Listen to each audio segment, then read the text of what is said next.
Look to this day, for it is life, the very life of life. In its brief course lie all the verities and realities of your existence. The bliss of growth, the splendor of beauty, for yesterday is but a dream and tomorrow is only a vision. But today, well lived, makes every yesterday a dream of happiness, and every tomorrow a vision of hope. Look well, therefore, to this day.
signals the entry of the gathered community into a sacred space. As a homilist and storyteller, lighting the chalice helps me to enter in the spirit of worship, which is intended to break down the barriers of time and place so that the congregation can establish larger connections to the sacred and to all other people of liberal religious faith.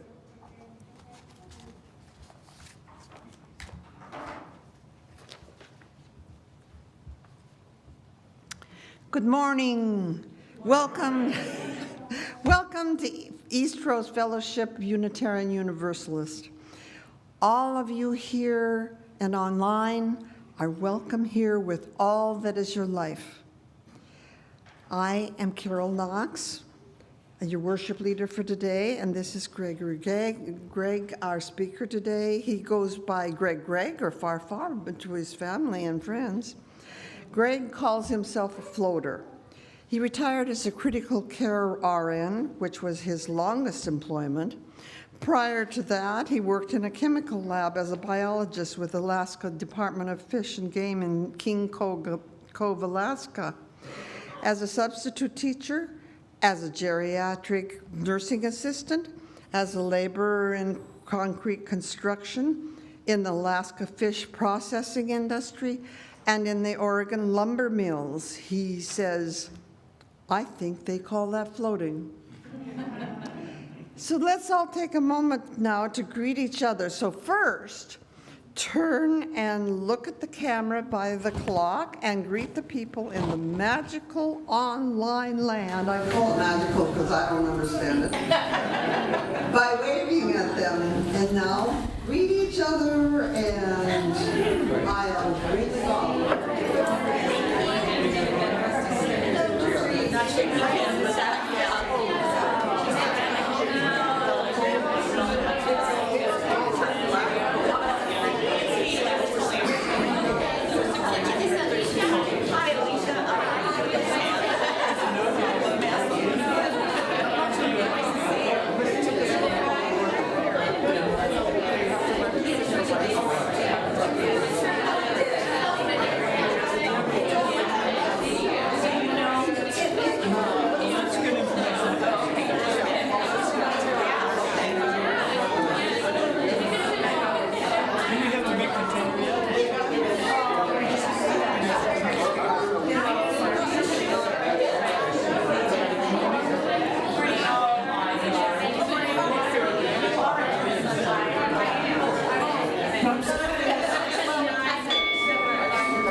That's always fun.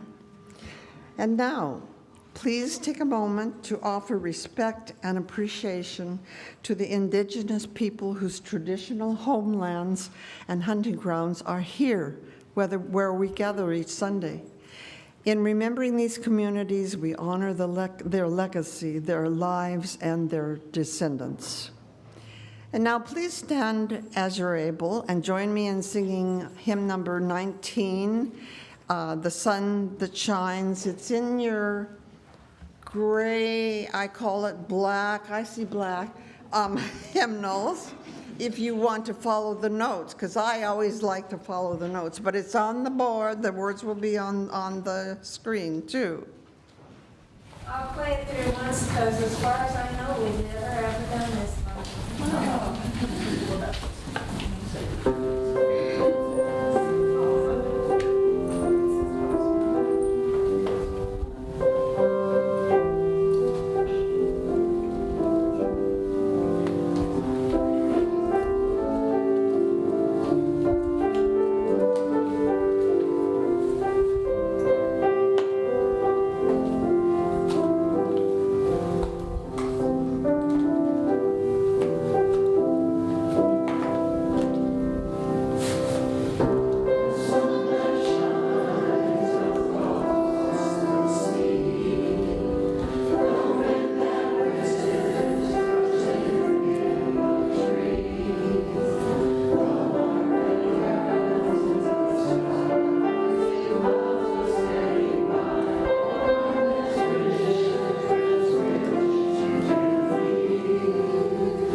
And now we have a story for all ages. Tara Toller, our family ministry coordinator, will do a presentation with the kids, children, no.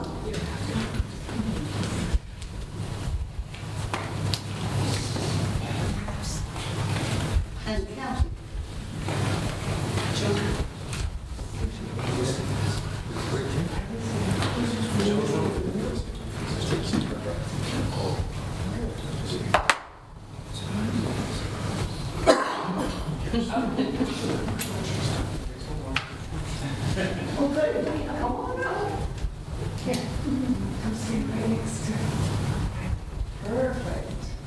Alright, so for today's story for all ages, we're doing something a little bit different.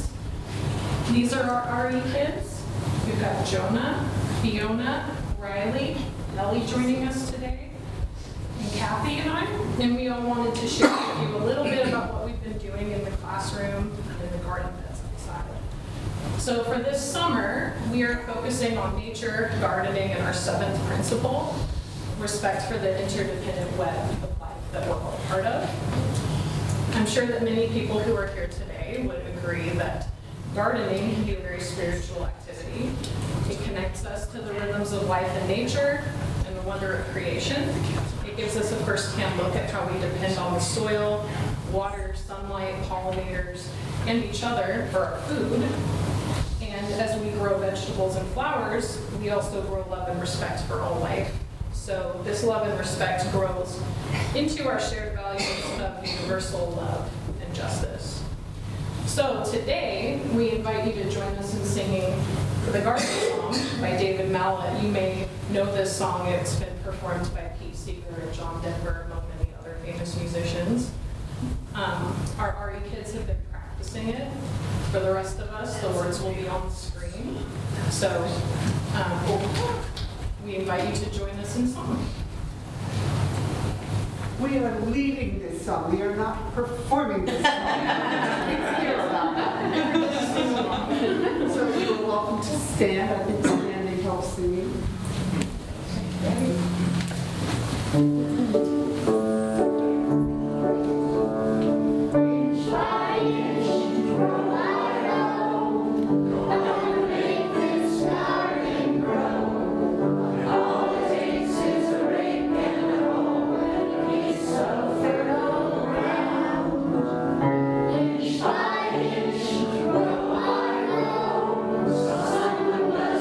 Seeds I sow, someone warn them from below.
mention that at the potluck today, the kids are making a salad with some of the vegetables that they grew in the garden. So stop by and taste.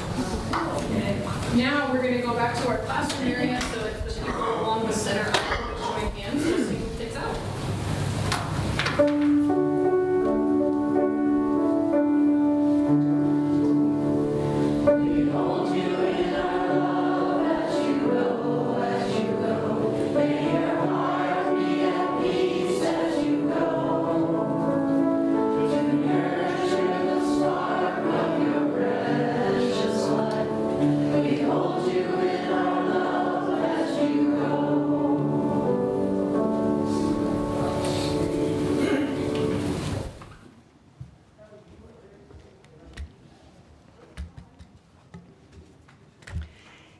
Eastrose is a welcoming community in which we come together intentionally to accomplish and share that which gives meaning to our values. Here at Eastrose, we share half of our offering with a nonprofit organization. This quarter, it is East County Rising Community Projects, which is a grassroots organization energizing East Multnomah County residents to create equitable, livable communities centering on underrepresented and marginalized people. If you have any announcements, please put them in the basket for me to read. First-time visitors, you are our guests. Please let the basket pass by. Your presence today is your gift to us. And if you're attending online, you may donate by visiting our website and clicking the donate button, or you can scan the code on the screen. Let us now share what gifts we are able for the support of the fellowship.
Hymn number 123, Spirit of Life. You can find it in the gray black hymnal, and the words are on the screen.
Responsive reading. I will read the regular print and our speaker for today, Gregg, will read the, I guess she said it's going to be orange print. To lead you, and so the rest of you follow along with the orange print. This is 440 in the black hymnal. Okay. From the fragmented world of our everyday lives, we gather together in search of wholeness.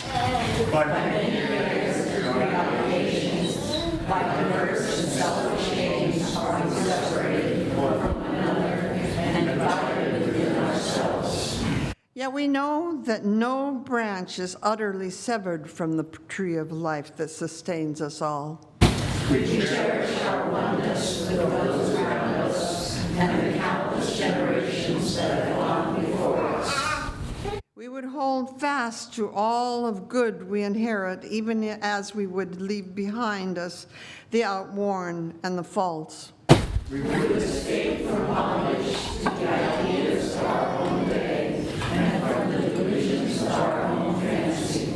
Let us labor in hope for the dawning of a new day without hatred, violence, and injustice. Let us nurture the growth in our own lives of the love that has shone in the lives of the grace of men and women, the rays of those lamps so illuminate our way. In this spirit we gather, in this spirit we pray. Okay.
Hi, I'm Gregg.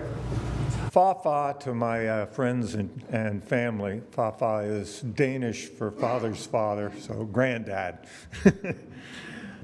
In 1954, I was 8 years old, about the age my grandchildren are now.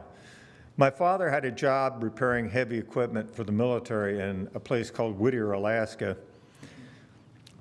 Whittier gets an average of around 200 inches of precipitation in a year, and some years are worse than others. 1954 was the doozy.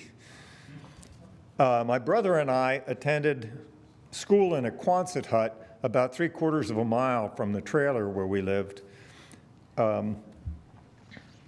Whittier was a military base, so the military supplied a school bus. And it was always either snowing, since it was always either snowing or raining. There were never any snow days. It was no big surprise when it started snowing just as we got out of school. And it was the kind of snow, those big, fat, juicy snowflakes coming down, you know, that clump together and make you, as an 8-year-old, you think about snowmen and snowball fights. My brother and I, we were at the back of the line of bus, getting on the bus, and so probably horsing around or something. So we were the first to feel the whoosh of air, the wind that came down and sent those big fluffy snowflakes screaming off like the devil was after them.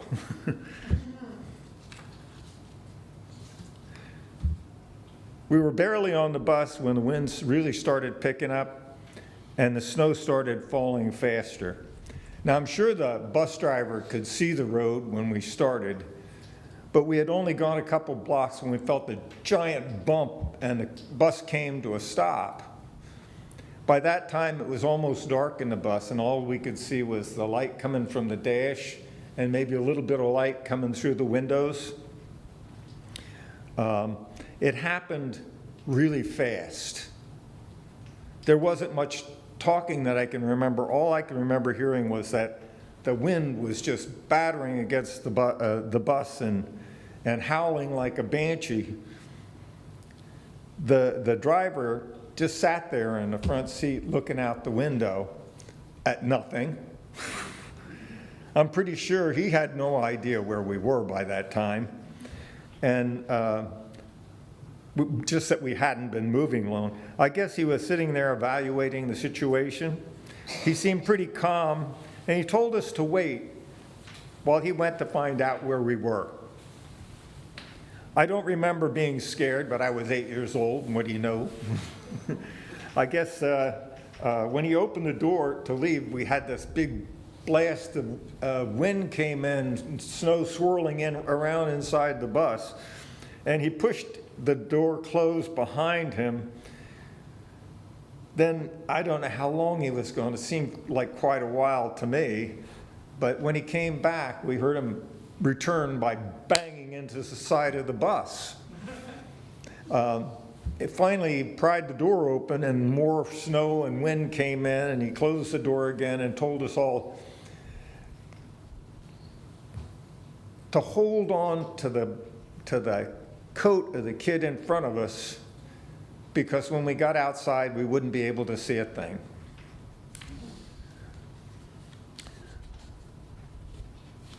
I have to find out. Oh. Now, I'd heard of snow falling so thick that you couldn't see your hand in front of your face. I had to check it out, and I can tell you that there are times when you can't see your hand in front of your face.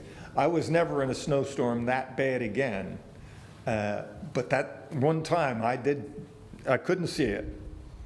I know the wind was blowing because when we got outside, even though all you could see was the white, you could feel the wind stinging against your face.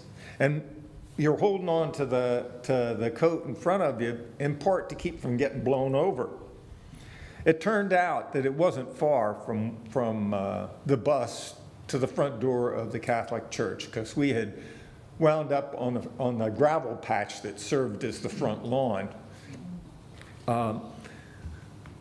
By the time we got inside, once we got inside, the bus driver and the priest fixed us up some soup for dinner. And so we played games and listened to the radio. Whenever the report, this is before television ever got to Whittier.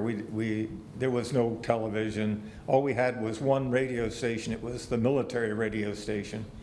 And whenever the reports came in, we would gather around the radio, and we'd hear about the school children who were trapped at the Catholic Church. That was us! Anyway, they said not to worry, told everybody not to worry, that the colonel was sending out a troop of soldiers to rescue the kids at the Catholic Church. And then about a half an hour later, the radio announced that they were sending out a group of rescuers to rescue the rescuers. We didn't see any of them till after the snow stopped. The bus driver and the priest, they fixed up the pews as beds, and I was always amazed that they had enough blankets for everybody, but we had to use our coats as pillows. At the shop where my father worked, they were listening to the radio too, so he knew that we were safe. But he decided, after the height of the storm had passed, to come by and check on us, so he did that. But he was more concerned about my mother, who was home alone, and so he took off and went home. And he said the only way that he could find the house was that when he got close, our dog, who was with my mother, started barking, and when she opened the door to a solid wall of snow, the dog dove in and burrowed his way out and led my father home. The next day, the wind stopped. No wind at all. And the big snow blowers cleared the way for us to walk home through drifts of snow at least 6 or 7 feet tall. There was a silence I can still remember. The snow muffled our footsteps and even our voices. The next day was the only snow day I can remember from my childhood until I got to New Jersey. I went to high school in New Jersey. And I was always amazed at how many snow days they got in New Jersey. And I'm still amazed that my grandkids get off for snow here. I see now that the bus driver was a hero. Stepping out of that bus into a storm like that was a brave thing to do. He must have known that when the bus cooled down, our winter coats wouldn't be warm enough to keep us warm. So he committed to search in this violent snowstorm to find us a safe haven. I don't think any of us thought to thank him at the time, but I thank him now in you. Today we face a different kind of storm. And although scientists are not always right, having studied science, as many at UU have, I have great confidence in the findings of scientists because I know the process. For almost 50 years now, the scientific community has been ringing the alarm about climate change, our global warming. Climate change is no big storm. It is something more far-reaching and long-term. It is one of the reasons I became involved in politics, most recently in the Bernie Sanders campaign. I marched in many social justice rallies, and I was stricken by the awareness of the young people I met. There's much being said by these tiny signs. I see them as the whispering voices of children calling 911 from a Uvalde classroom. Our children have no illusions. They're calling out for the bus driver, to guide them to safety.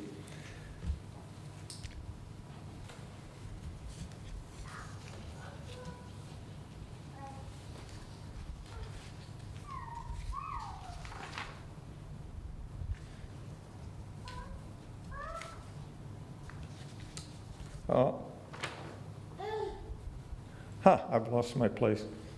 Anyway, in keeping with our principle of free religious exploration, this is an idea I pulled out of the chaos.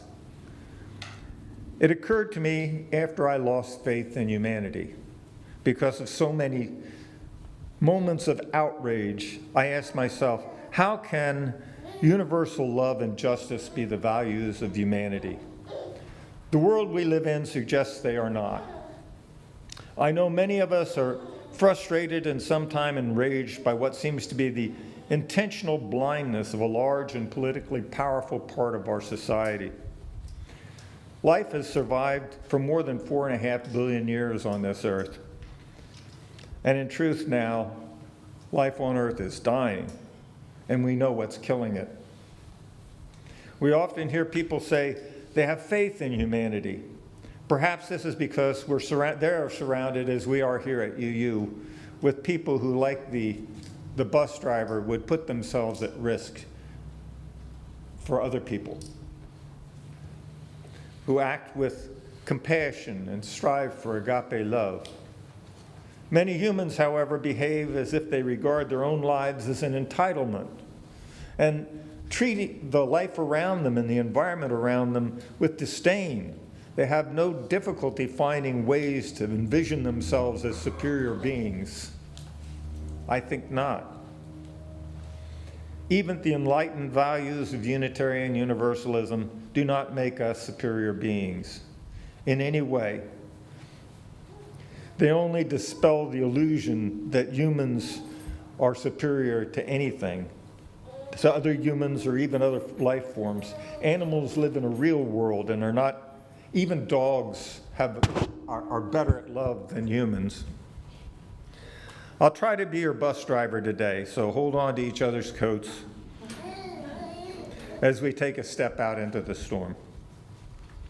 According to Merriam-Webster Dictionary, heresy or dissent is a deviation from the dominant theory, opinion, or practice. And from my perspective, transformation requires heresy. In fact, Unitarianism was born out of heresy, the battle between the doctrine of the Holy Trinity and the heresy of God as one. The battle between church doctrine and individual logic and conscience. I'd like to propose another heresy we might consider. Our reality is crying out now that humanity must evolve or perish. Much of it, if not perish, taking much of, or not all of life with it. That is the hopelessness of this generation crying out for help with no help in sight. We need a different kind of evolution. We need an evolution of consciousness, an evolution of perception. From my perspective, we're already evolved. We just haven't noticed it yet. We haven't realized it.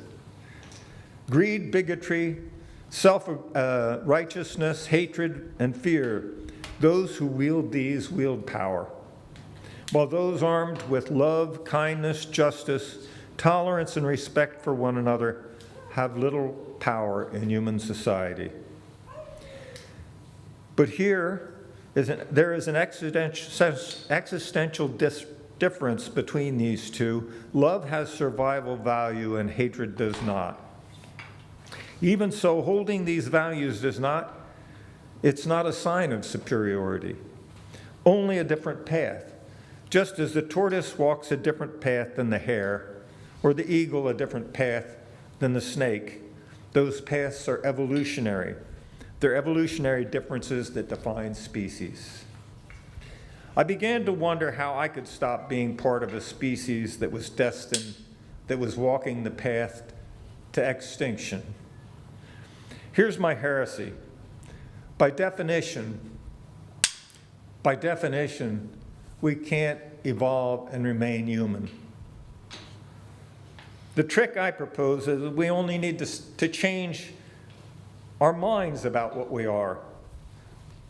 We do that by realizing what we have always been and discarding all the illusions we've been saddled with by human society, and there are many. This human society is almost entirely built on lies that contradict the values of Unitarian Universalism. I view human as a word that sets us apart from what we really are. Here at UU, we celebrate the sacred in one another. We are all brothers and sisters in life. The sacred spirit of life, which we all embody and without which we are only the chemicals of the earth. That is our self. We share this self with all living things. We are not different. We are one cloth that makes many garments. Our spirit is that which created us and sustains us. I propose we stop being humans evolved from apes and begin being life evolved from humans. I think of this as transformation or transcendence, and in the spirit of universalism, it is available to everyone. Humans know themselves as the vessel of their own consciousness. Transformed life knows itself beyond its vessel of consciousness. In moments of egoless contemplation, we can see ourselves in a bird or an elephant or a blade of grass. But we can only do that if we embody the principles of Unitarianism and let go of our attachment to the material. The spirit of life is expressed in many ways at UU. For example, in the caring fellowship and the struggle for social justice. If we stop being human in our minds and begin being life, our perspective changes and affirms the spiritual path that led us to the values we all share.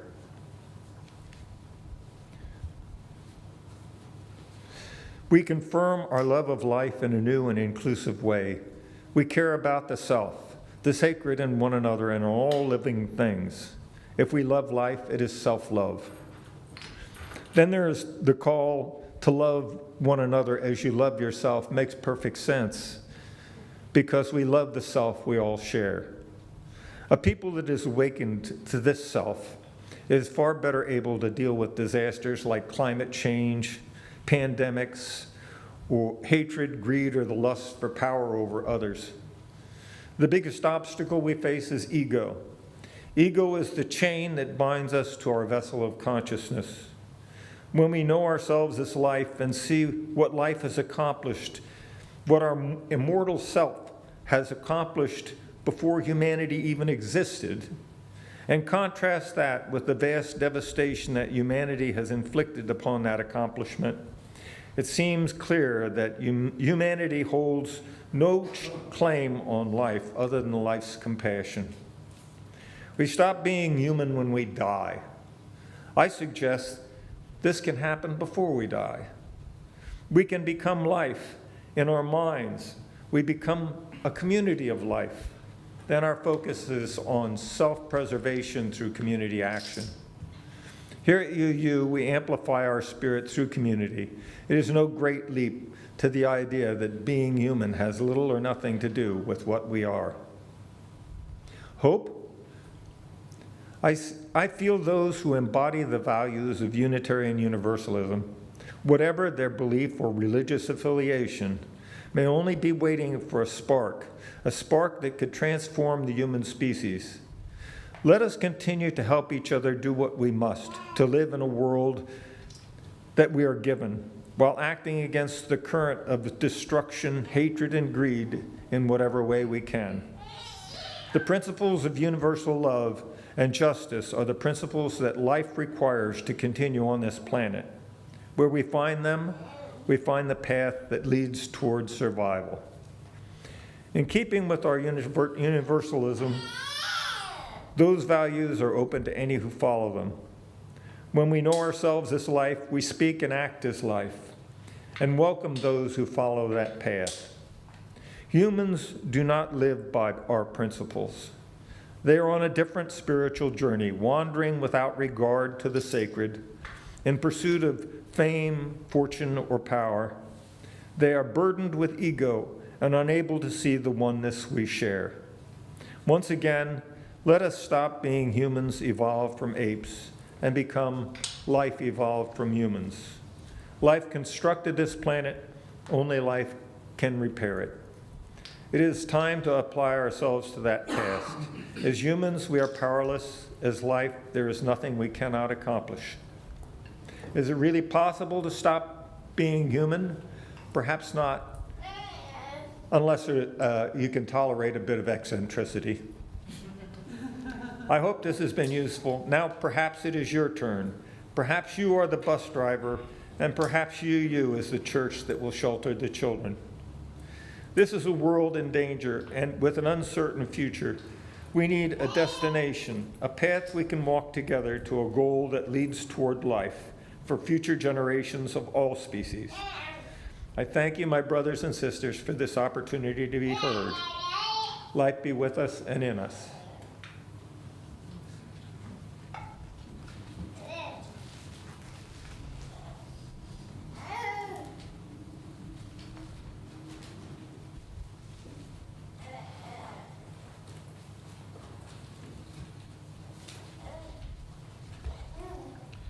So, please, thank you, Greg. That was very inspirational.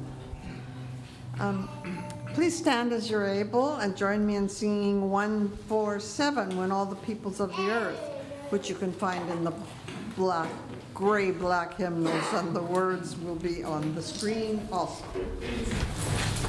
Oh, wait, this is another one I don't know if we've ever done it. The choir did it a long time ago.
would like you to know that Gregg is the one who picked the opening and the closing hymns, and I think we ought to be singing those more. I think they're beautiful. And now we'll extinguish the chalice. And Gregg will give the benediction.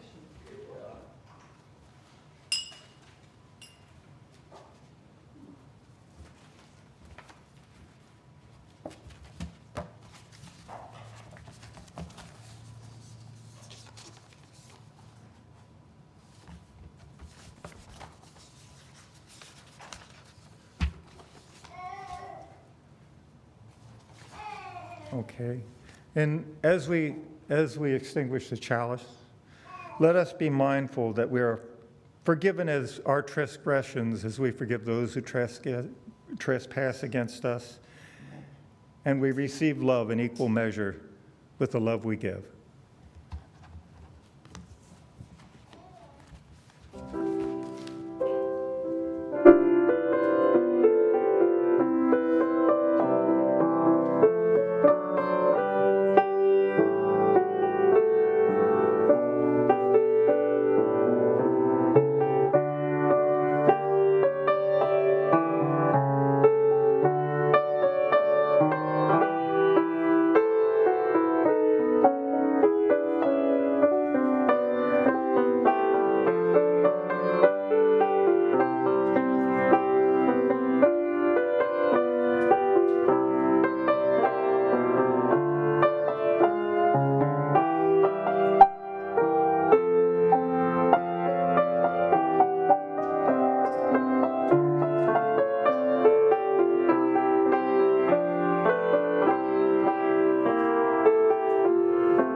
Announcements. I have a couple here. Snowcap volunteering is this Friday from 3 p.m. to 5 p.m. Join the crew. And help needed, care needed for the Peace Garden where the roses and other plants are getting smothered by weeds. I'm available to work when you can, Linda Shelduck. And I've been reminded to remind you about next Sunday being the congregational meeting. You will have, I already received it anyway, the letter from Eastrose about that. And Phyllis, would you like to announce about the flower communion, or do you want me to? Oh, you can do it. Okay. This is a reminder that next Sunday, and I just love this program for Sunday, is the flower communion. So please, everybody, bring flowers from your gardens for the communion. That helps a lot. And anyone else wanted to? Yes. What? Potluck today, yes. I haven't gotten there yet. Anyone else for an announcement? Somebody wanted to, yes.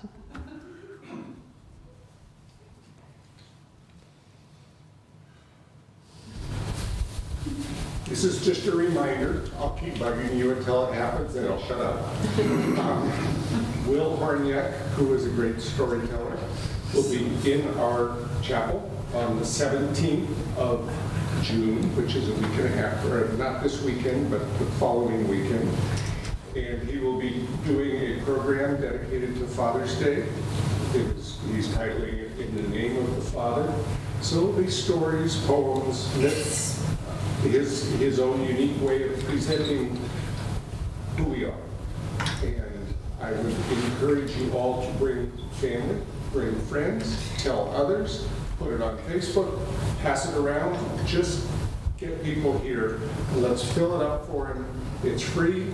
We will have an opportunity to donate cans to to snow cap. If you can bring canned food, we'll have our barrel out there, and we'll probably have the opportunity to donate to the East County Community Rising community charities, community projects, community projects. So if you can come, it is free. Optional donations are Monday night? Saturday night. Saturday. What time? 7 o'clock. Thank you. Okay? And if you have any questions, call me. So now we all get to visit. You people out there online get to go to Zoom to join in conversation. Thank you for coming. Goodbye. And now we people here, what is so funny about that? Okay, so we people get to have coffee and conversation, and then this is the first Sunday of the month, so we have a potluck. You're all invited.